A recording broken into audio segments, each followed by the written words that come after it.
Ia lupa mematikan lampu sebelum tidur, tanpa menyangka hal itu akan menyelamatkan nyawanya. Saat wanita itu mematikan lampu, ia tanpa sengaja menemukan 3 pria mencurigakan telah membobol villa barunya. Menyadari rumahnya telah dirampok, ia bergegas ke kamar tidurnya di lantai atas, memercikkan air ke putrinya yang sedang tidur, lalu dengan putus asa berlari keluar bersama putrinya. Namun mereka berpapasan dengan para pencuri yang datang begitu sampai di lorong. Dalam kepanikan, ibu dan anak perempuan itu dengan cepat bersembunyi di lift terdekat, bersiap untuk melarikan diri dari lantai pertama. Hei, apa yang kalian lihat? Melihat para pencuri mengikuti mereka ke bawah, sang putri tiba-tiba teringat ruang gawat darurat keluarga. Mereka dengan cepat menekan tombol darurat, bergegas kembali ke atas, dan berlari menuju ruang gawat darurat, menutup pintu besi tepat sebelum para pencuri mengejar. Wanita itu mengira para pencuri akan pergi setelah mengambil barang-barang berharga. Tetapi ia tidak tahu bahwa apa yang mereka inginkan justru ada di ruang gawat darurat ini. Ia tidak pernah membayangkan bahwa ruang gawat darurat tempat ia berada berisi 30 juta dolar AS yang ditinggalkan oleh pemilik villa sebelumnya. Melihat para penyerang menolak untuk pergi, wanita itu berteriak melalui intercom. Permisi, polisi sedang dalam perjalanan. Dia berharap ini akan menakut-nakuti mereka.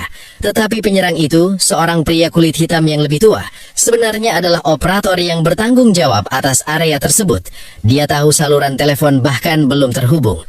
Melihat para penyerang mencoba menerobos pelat baja di bawah untuk memasuki ruang perlindungan, ibu dan anak perempuannya panik. Tiba-tiba, mereka merasakan dinding bergetar di samping mereka dan langsung berpikir untuk memanggil tetangga mereka untuk meminta bantuan. Mereka berteriak panik, tetapi sia-sia melawan dinding setebal 100 cm itu.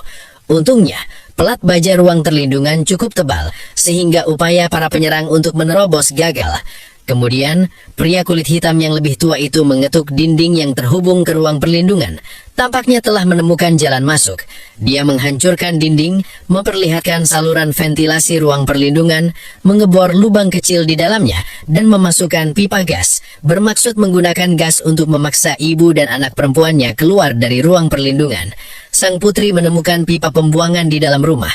Mereka segera berbaring di lantai, terengah-engah, akhirnya mendapatkan sedikit kelegaan. Untuk menghentikan aliran gas yang terus-menerus, wanita itu menahan ketidaknyamanan dan mencoba menutup lubang ventilasi dengan selotip. Tetapi selotip itu tidak mampu menahan aliran gas yang kuat.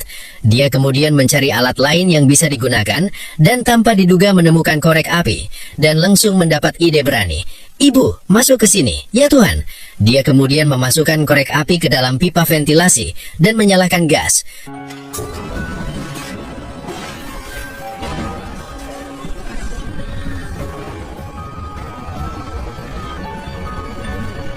Penyerang yang nyaris lolos dari kematian segera berteriak kepada ibu dan anak perempuan itu melalui kamera keamanan. Dasar jalang, aku akan masuk ke sana. Sementara itu, gadis di tempat berlindung mencoba menghirup udara segar melalui pipa pembuangan. Tanpa diduga melihat seseorang tidur di gedung di seberang jalan.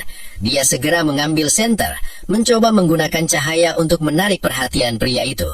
Setelah beberapa kali percobaan, akhirnya ia berhasil membangunkan pria yang sedang tidur itu. Melihat ini, ibu dan anak perempuannya segera berteriak meminta bantuan ke arah selokan. Namun, pria itu sama sekali tidak dapat mendengar mereka, karena terhalang oleh suara hujan. Tepat ketika mereka kehabisan akal, wanita itu tiba-tiba melihat pelaku meninggalkan kamar tidur, dan ia langsung memikirkan cara untuk melarikan diri. Ia segera membuka gerbang besi, dengan cepat berlari ke kamar tidur, dan menemukan ponselnya yang jatuh di bawah tempat tidur. Tetapi saat ia meraihnya, ia tanpa sengaja menjatuhkan lampu di lemari. Suara lampu yang jatuh langsung menarik perhatian pelaku. Melihat pelaku bergegas ke atas, wanita itu buru-buru mengambil ponselnya, dan kemudian dengan putus asa berlari menuju ruang perlindungan, menutup gerbang besi tepat sebelum pelaku mencapainya. Wanita itu segera menghubungi polisi, tetapi mendapati bahwa ponselnya tidak memiliki sinyal di ruang perlindungan. Ia mencoba meletakkan ponselnya di bawah selokan untuk mendapatkan sinyal, tetapi itu pun tidak berhasil. Tiba-tiba, dia melihat telepon rumah di dinding, dan sebuah ide terlintas di benaknya. Meskipun saluran telepon tidak berfungsi, saluran komunikasi utama masih dapat digunakan.